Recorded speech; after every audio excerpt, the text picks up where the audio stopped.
Tiba-tiba seperti ada seorang yang mendorongnya dan Raga pun terjatuh ke tepian jalan. Entah apa yang ia lihat di belakang Raga. Raga pun penasaran dan ia pun tidak mendapati apa-apa di belakangnya.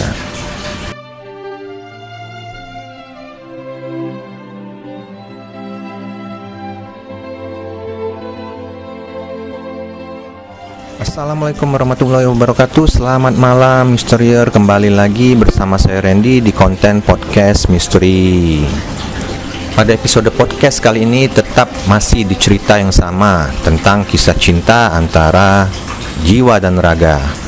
Nah, bagaimana kelanjutannya? Ya, bagi yang belum nonton bagian pertamanya silakan nonton dahulu dan akan saya letakkan deskripsi videonya di bawah ini. Jadi sebelum kita mulai masuk ke ceritanya, bagi yang belum subscribe channel Merah Putih Creator, silakan dulu di subscribe, silakan di like di video ini jika kalian suka, di komen juga, jangan lupa di share ke teman-teman kalian. Oke lah, kita langsung masuk aja ke ceritanya. Tidak terasa besok Raga pun sudah berangkat untuk mengikuti pendidikannya. Jadi ini hari terakhirnya bertemu dengan Jiwa. Di bukit itu, Raga berbicara kepada Jiwa. Besok aku sudah berangkat. Kita pasti lama tidak bertemu. Selama masa pendidikan, aku selalu berada di asrama dan dilarang berkomunikasi. Jiwa pun menjawab, 2 tahun itu tidak lama, Raga. Kita pasti akan bertemu lagi. 1 hari saja berasa lama bagiku. Jiwa pun tersenyum kala itu. Di pohon yang rindang itu, Raga dan Jiwa membuat janji. Selesainya Raga pendidikan, ia akan melamar Jiwa. Jiwa kala itu sangat senang dan tidak sabar menunggu hal itu datang. Akhirnya, hari di mana Raga berangkat pun tiba. Singkat cerita, 3 bulan pun berlalu. Raga yang kala itu mendapatkan jatah untuk keluar asrama, berencana untuk berjalan-jalan sambil membeli sedikit perlengkapan untuknya saat di asrama. Sudah 3 bulan ia menahan rindu kepada Jiwa, dan inilah kesempatan untuk menghubungi Jiwa lewat telepon. Saat itu Raga menghubungi Jiwa. Operator pun memberitahukan kalau nomor yang ia tuju tidak bisa dihubungi, dan berulang kali Raga mencoba menghubungi tetapi tetap tidak bisa. Sedikit rasa kecewa yang ia dapatkan, akan tetapi Raga berpikir mungkin signal di desa memang agak sedikit susah. Terlebih lagi, mungkin Jiwa lagi sibuk mempersiapkan diri untuk mulai masuk kuliahnya yang ada di kota. Mungkin pas libur berikutnya, ia akan kembali menghubungi Jiwa. Itu di benak Raga. Saat itu karena Raga sedikit melamun, ia pun tidak tersadar kalau ada mobil yang sangat kencang datang menghampirinya. Teman-temannya kala itu berteriak, tapi sudah tidak sempat lagi karena jarak mobil sudah terlalu dekat. Tiba-tiba seperti ada seorang yang mendorongnya dan Raga pun terjatuh ke tepian jalan. Teman-temannya pun saat itu langsung menghampiri dan membantu Raga. Raga yang masih sedikit kaget berpikir, siapa yang mendorongnya tadi? Yang dimana teman-temannya pun tidak melihat ada yang mendorongnya. Yang mereka tahu, Raga langsung terpental ke tepian jalan. Hal itu pun diabaikannya dan kembali ke asrama. 6 bulan pun sudah berlalu, dan Raga pun kembali mendapatkan jatah libur 1 hari. Kembali ia memanfaatkan waktu itu untuk membuka handphonenya, berharap ada pesan masuk dari Jiwa. Setelah ia membuka handphone, tidak ada pesan yang masuk dan Raga coba untuk menghubungi Jiwa, tetapi hasilnya tetap sama. Raga termenung, kenapa Jiwa tidak ada kabar beritanya. Saat itu, Raga tidak bersama dengan teman-temannya. Raga pun mulai berjalan. karena Raga masih tergolong baru di kota itu. Ia agak kurang paham akan jalan-jalan di sana. Singkat cerita, Raga pun tersesat. Ia melewati sebuah gang yang sangat sepi. Tak beberapa lama, ada beberapa pemuda menghampirinya dan segera mendekap Raga. Raga pun sempat melakukan perlawanan, tapi karena mereka terlalu banyak, akhirnya Raga pun kalah dengan kondisi yang babak belur, dihajar para preman-preman itu. HP beserta dompetnya pun dirampas, dan mereka pun pergi meninggalkan Raga. Kala itu, Raga sangat terpukul karena barang berharga satu-satunya yang biasa dia pakai untuk menghubungi jiwa kini telah hilang. Singkat cerita, tak terasa setahun berlalu. Raga pun tidak mendapatkan kabar tentang jiwa. Sampai saat ini pun, Raga tetap belum bisa menghubungi jiwa. Raga pun sedikit merasa khawatir saat itu. Lagi-lagi Raga berpikir positif, mungkin jiwa sedang sibuk kuliah. Tenang saja, ucapnya dalam hati. 1 tahun lagi aku pasti bertemu dengan jiwa. Tak beberapa saat, Raga seperti melihat seseorang yang sangat dikenalnya. Ia pun mencoba mengikuti sosok yang ia lihat itu sampai ke tempat yang sepi dan jalan itu pun buntu. Raga sempat terheran kala itu. Kemana perginya orang itu yang dimana ia yakin arahnya tadi ke sini? Saat itu tanpa sengaja Raga kembali dihampiri oleh beberapa orang. Dalam hati Raga, bukannya orang-orang ini yang dulu memukuliku dan mengambil barang-barangku. Apesnya aku, ucap Raga. Pemuda-pemuda itu pun kembali mencoba memukuli Raga, tapi belum sempat memukuli. Pemuda-pemuda itu sudah lari ketakutan.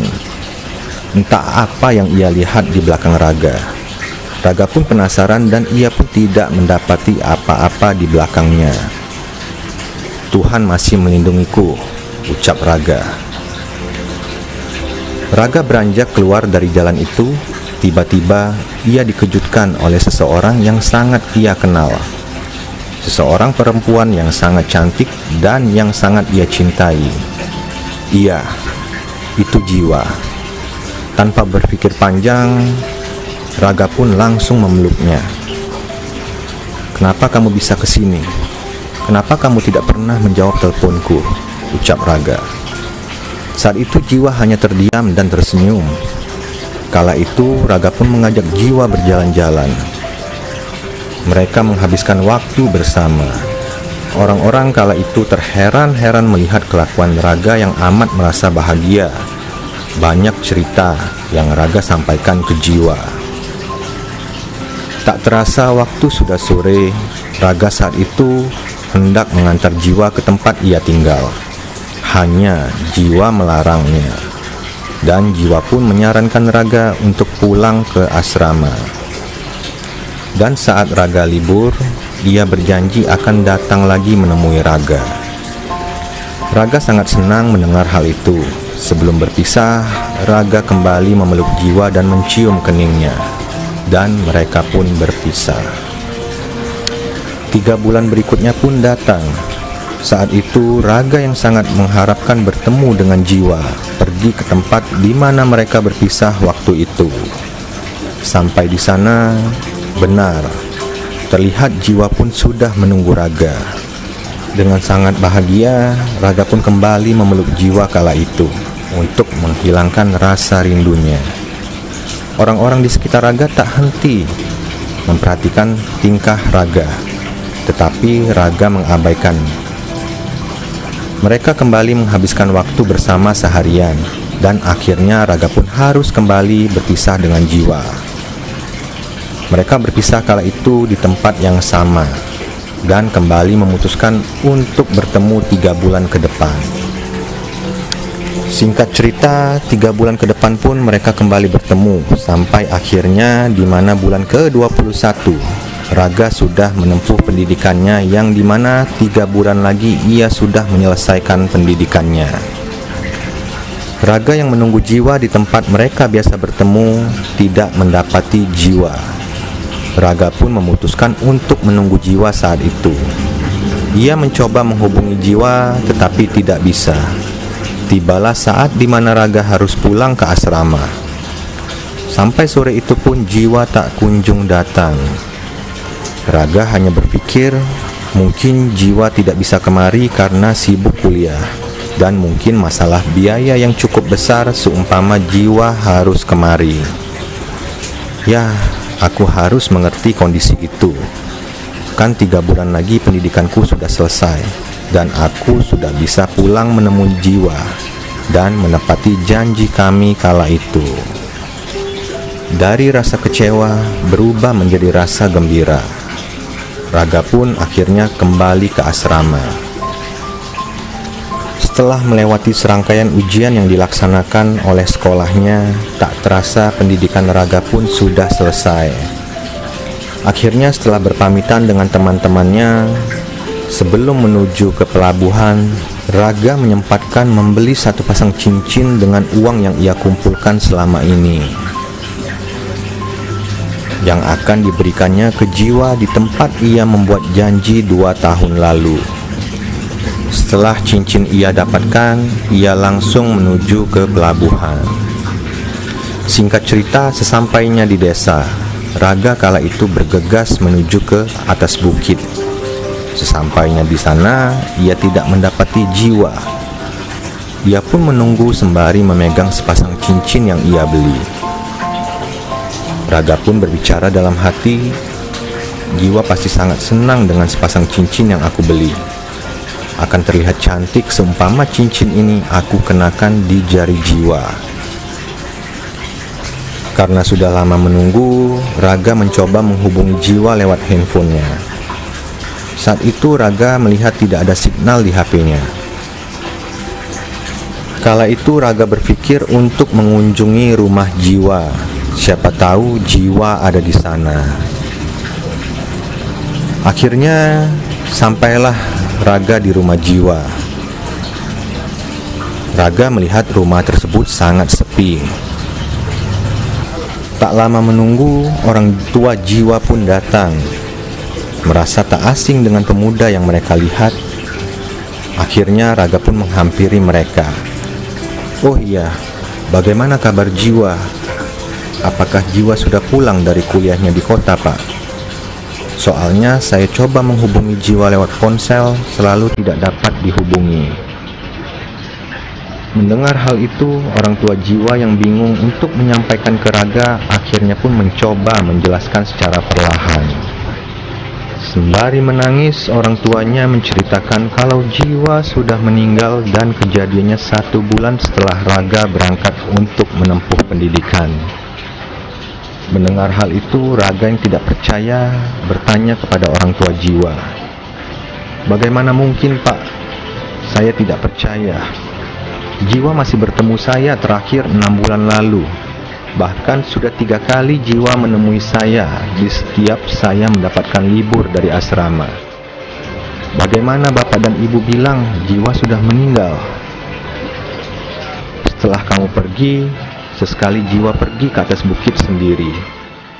Kala itu ada beberapa anak laki-laki yang dalam kondisi mabuk menghampiri jiwa dan hendak berbuat hal yang tidak baik. Saat itu karena jiwa berteriak, mereka pun mendekap mulut jiwa hingga kesulitan bernafas sehingga membuat jiwa meninggal. Kamu yang sabar ya Raga. Mungkin ini sudah takdir jiwa. Raga masih belum bisa menerima hal itu.